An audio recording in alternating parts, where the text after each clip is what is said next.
Hey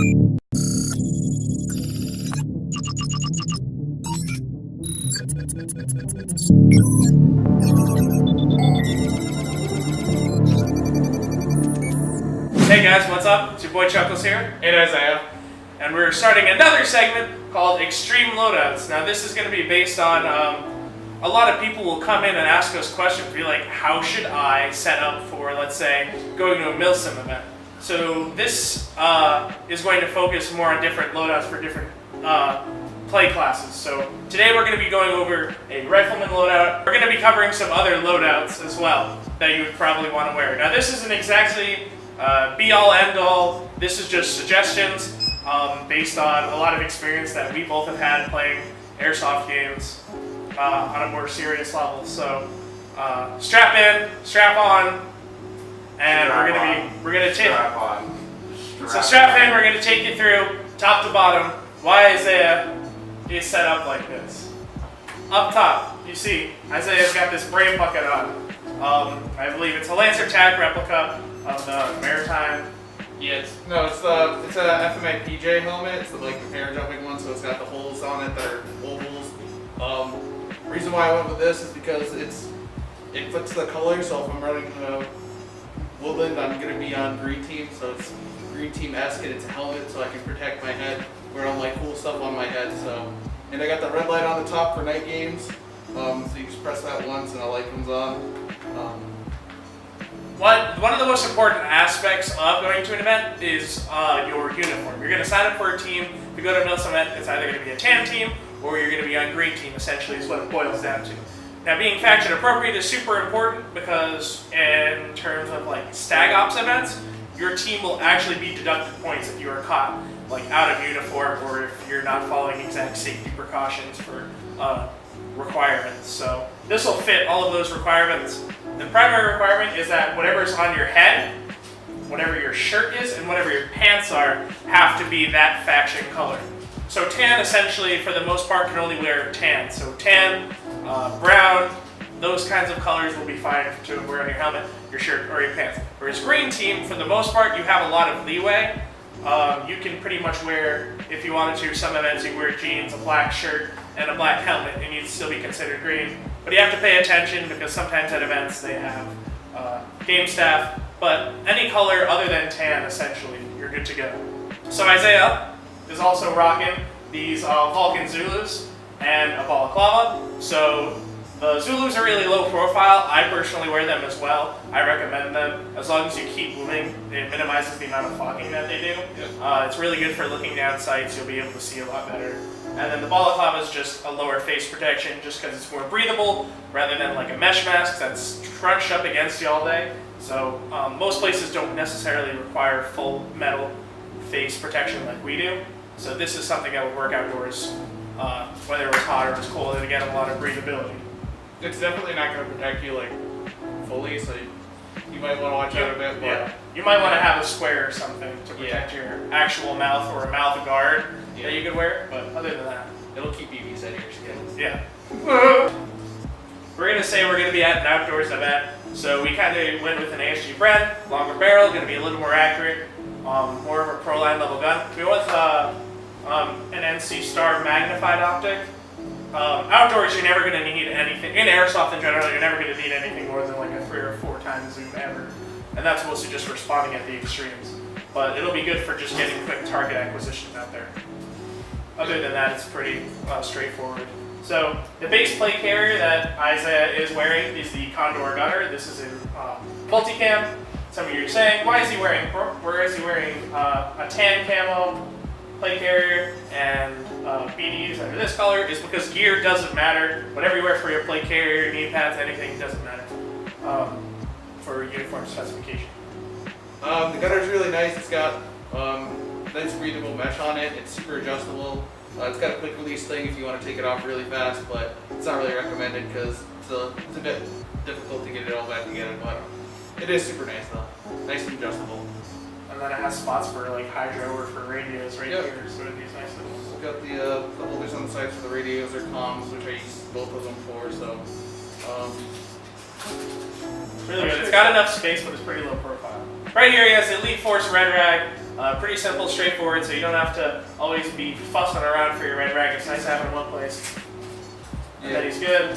You do something like stick it on top of his helmet, boom, he's good to go. Doesn't really have to worry about that too much. Then tucks back in, doesn't go anywhere too far. Moving over, we have a condor sling. Walking around all day gets pretty tiring to have to hold your gun manually, so having a sling lightens the load quite a bit. Also, transitioning to the secondary is a lot nicer because you got a sling, you can just drop it and grab your secondary whenever you need to. Sure. All right, drop it down. We have an admin pouch here, so admin pouches are good for name tape, repping whatever you want, putting all your funny patches on it, but more importantly, it's good for storing things like any intel you find on the field, maps of the field, any other sort of information that you kind of want to keep on your person. Maybe like your phone, which I don't recommend taking your phone out on the field, but if someone in your squad has to be the one that does that just in case of emergency, then you have that option afforded to you. All right, now, boom, magazines. So when you are putting magazines on your person, you don't want to do what I used to do, which is I had these and then I had another row of magazines. So it's just an excessive amount of magazines to have. Just stacked up on the front of your person, it makes you a lot less mobile. You'll be able to fit through a lot less. Your movement will be really bogged down, so it's better for distribution of weight. So open top ones are really just easy to access. I run the kangaroo style pouches. Some of these are set up, like the two farthest over here are set up for like a left-handed reload. So if he was had a reload, boom, right in just like that. Placing your magazines does help you out quite a bit. And then whatever you do, no matter what you do, the magazines aren't going to go anywhere. Slap the mag pouch. Bad. And then a double one over here, a double stacker mag pouch. Just it's much easier to access. It's closer. So the reason why I got the double M4 pouch right here is just because all my reloads really on my left-hand side because I'm right-handed. I'm going to be shooting right-handed most of the time. So I got two right here just for a quick reload. And if I'm in the middle of a firefight, I'll use the fast mags right here just because they're kayaks. They're going to be a lot faster. I can quickly remove them and then reinsert them if I need to. So that's awesome. Moving on to my right-hand side, got a utility pouch right here. This is for like carrying any like snacks, goods, or anything like that, batteries, anything that I have to sustain myself or my gear while I'm at a Milsim event, just because it's easier to have it on me rather than having it in a backpack where I'm gonna need teammates to grab it or anything like that. So, and then my sides, after the double M4 pouch and the utility pouch, I have nothing on my sides. Reason being is I can get quick access to my pistol and quick access to the fast mags without having anything obstructed and slowing me down. And so another thing that he has is this Code Red headset speaker mic. They do a really fantastic job with picking up a lot of sound. You're required to run radios at just about every Milsim event for not only safety but for squad cohesion. But a speaker mic's really good because you don't have anything on your ears. There's nothing extra you have to put on your head, and it's just there. So that's something that's good. All right. Moving on to the back, I'll have Chuckles go over a little bit. All right, so boom, right on the back, we have a radio pouch. It's up high so that to hold the radio, for one thing, it gets it closer so their wire doesn't get all tangled up with all the stuff. But also, it'd be easier for me as a teammate. Isaiah needs me to change his channel. I can just boom, change it really quick. It's not any place that I can't access. Down here, we have a medical pouch. Now this one we sell here by Condor. Already comes with several medical supplies, just basic stuff. Now we don't expect you to take out a full kit on the field. That's not required, and it's not super recommended unless you're a completely trained and certified professional. But it's just a pocket kit, tourniquet, gauze pad, bandages, wound seal, and gloves. Just basic things that you're going to need in case you're out there, you get a bump, a scrape, you need to make sure that you don't get infected by anything. And then we have the Pantag mini-map, which is offset to the side, so that, well, the reason that it's offset is so that you can put more stuff on. If you put it right in the center, you wouldn't really be able to fit anything else that you would need. So the cool thing about the mini-map is this thing's super spacious. It has everything that you need. So you can see it has a hydration. What? So you can see that. So you can see he has a hydration bladder that can sit in here. It also has the ability, if you have like a polar star or something, it holds a tank. But it also has a decent space in a mini-map. It's really nice. It's not any larger than his plate carrier, so it won't sag down a lot. But also it's good for extra mags, like buddy mags maybe. You can come back there and do that. Or you can grab your teammate and have your own right there, so then when you need a reload and you're just waiting, you can do that. But many other pouches to carry anything else that you might need. But yeah. So then another thing is in a holster, Isaiah has the KGW Spartan STS-7. It's kind of like, it's just a standard single stack 1911, but it's really nice with the MEU configuration. And he has that in a SciTac holster with the MOLLE adapter, so that you can adapt it to whatever kind of belt setup, or if you wanted to put it on your chest or plate carrier, really fine tune that as well. So that's a fantastic option. Right. And then last but not least, we got the dump pouch on the back. That one's it's a Condor. So this is like a Condor Vism dump pouch. So this one actually can like fold, roll up, and then it'll Velcro right over. So if he's not using it. But dump pouches are for catching all your mate caps that you can't re-index during reloads, or for anything you may drop or find on the field that's super important that you may find you need. And then we also have some other grenades that we wanted to talk about. So yeah, I got two different types of grenades. I got a BB launching kind of grenade, and then a smoke grenade. I got the BB launching one, which is the R2B, a little bit closer, just so I can, in case of a pinch, I can grab that really quickly. Quick breach in a room. Yep. It's